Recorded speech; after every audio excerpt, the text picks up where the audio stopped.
Welcome to Monday, May 6, 2024, this Day Weather Podcast, brought to you by Wyoming State Parks.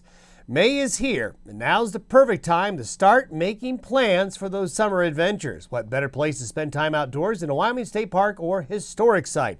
Visit wyoparks.org for more information. As we look at what's coming, 100% chance of yuck. Now, we're going to get some needed spring moisture for a large part of the northern areas. Montana, parts of northern and central Wyoming, the Dakotas, up into south central Canada, some really good spring moisture. Some of that is going to be rain, some of it's going to be snow. As we have a storm that came off the Pacific over the weekend, it's going to develop rapidly. So that's good, but there's also going to be a large swath of the west that's going to have wind, much colder temperatures, some moisture, but not a lot to compensate for having to deal with multiple days of wind. We're going to see the areas to the north getting the best precipitation, and it's going to get cold enough that snow will reach maybe down to 5,000 feet in some areas before the week is over. Certainly the mountains of Montana and northern Wyoming, the Black Hills, all going to see some significant spring snow.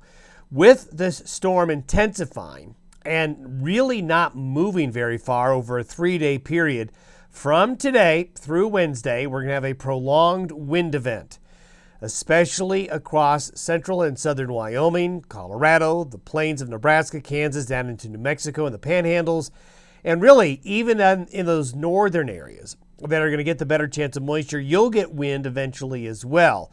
Cold air will pour in behind this storm, so we are going to have below average temperatures all week. This will be the warmest day of the week, at least through the work week. We're hoping that maybe a warming trend will come in time for Mother's Day weekend, but we're not sold yet that Mother's Day weekend will be completely better, because there may be, depending on how the pattern evolves, a little piece of low pressure hanging back, and that could lead to some precipitation chances for some areas Mother's Day Sunday into the following Monday. The satellite imagery this morning shows impressive area of low pressure coming into the Great Basin right here. You can see it spinning over Utah.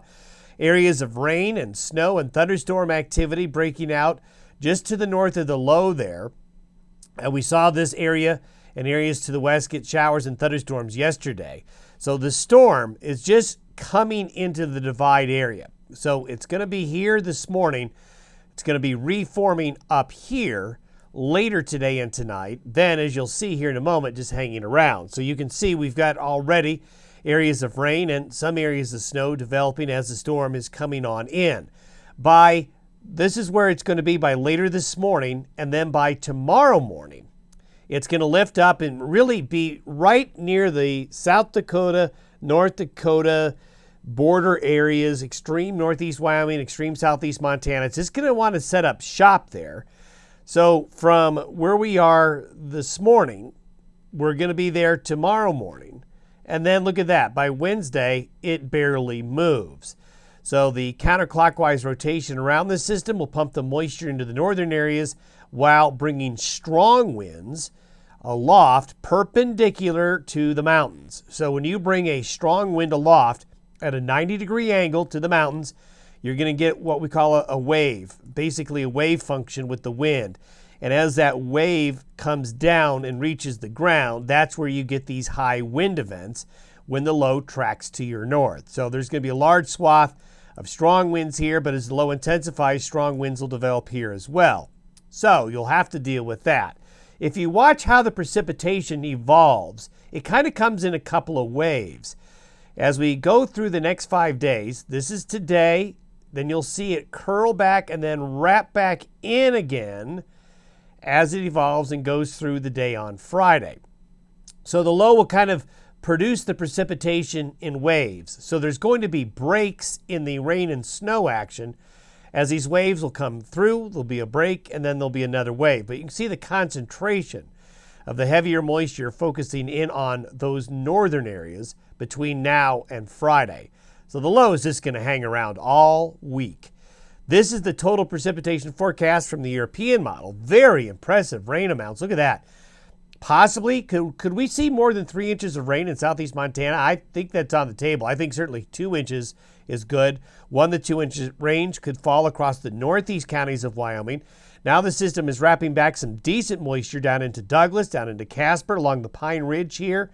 And you can see the Bighorn Mountains do well. We could also, in the northerly flow behind the system, have some decent rain along and some snow along the edges of the Bighorn Basin, as that will wrap some good moisture into there. The Wind Rivers will do well, and then moisture wrapping back into the mountains of southern Wyoming and northern Colorado. In this little notch right here, I know a lot of you in that notch would like to have some spring rain, but this is just a down-sloping situation where you have a little bit of a hole here where you're just not going to get much moisture, at least through Friday. But there's going to be a good wraparound component of moisture, as I showed you in that animated graphic, of moisture coming in waves.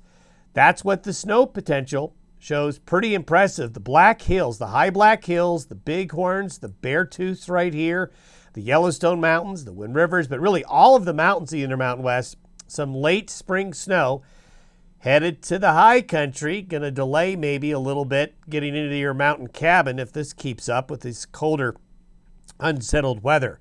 If we focus in a little bit closer, you can see where the heavier snow will be, and it's going to be reaching the plains. Sections of Interstate 80 here are going to be cold enough to get some wet spring snows. Travelers keep that in mind. South Pass, Togety Pass, Teton Pass, Powder River Pass, Burgess Junction, as you get up in those areas, I-70. So you need to watch that, even along Interstate 90. Cold enough at night for snows. When we say cold, these are the cumulative temperature anomalies between today and Friday. So for the next 5 days, you can see a lot of blue and a lot of green there. You combine that with the wind. The wind graphic looks about the same we showed you on Friday. It's just a large swath. Wherever you see the yellow and the darker red colors, just a very persistent wind, and especially today, in this area right here, especially today, and into tomorrow, very, very windy along and west of the I-25 corridor. As the low wraps up, winds get very strong up here as well. So everybody gets the wind, I'm afraid to say. Now by Friday, the system kind of is going to lift into the Great Lakes, into south central Canada, but you see this piece of low pressure back here? This basically breaks off and retrogrades to the southwest. We're not sure that's going to happen, but we've seen that before, especially in the month of May. It's just something that happens in the latter parts of spring. You'll get little pieces of low pressure that will break off from the jet stream and kind of meander. Now, if this happens, this is for late Friday into Friday night, what we could see is that piece of upper level low head back to the east Saturday into Sunday. This is for Mother's Day Sunday.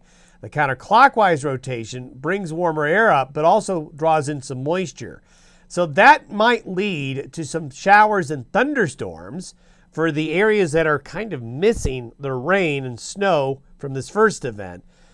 The Front Range of Colorado and southern Wyoming maybe could get into some showers and thunderstorms by Mother's Day Sunday into the following Monday, as it's going to be a real slow-moving system. And you can see that.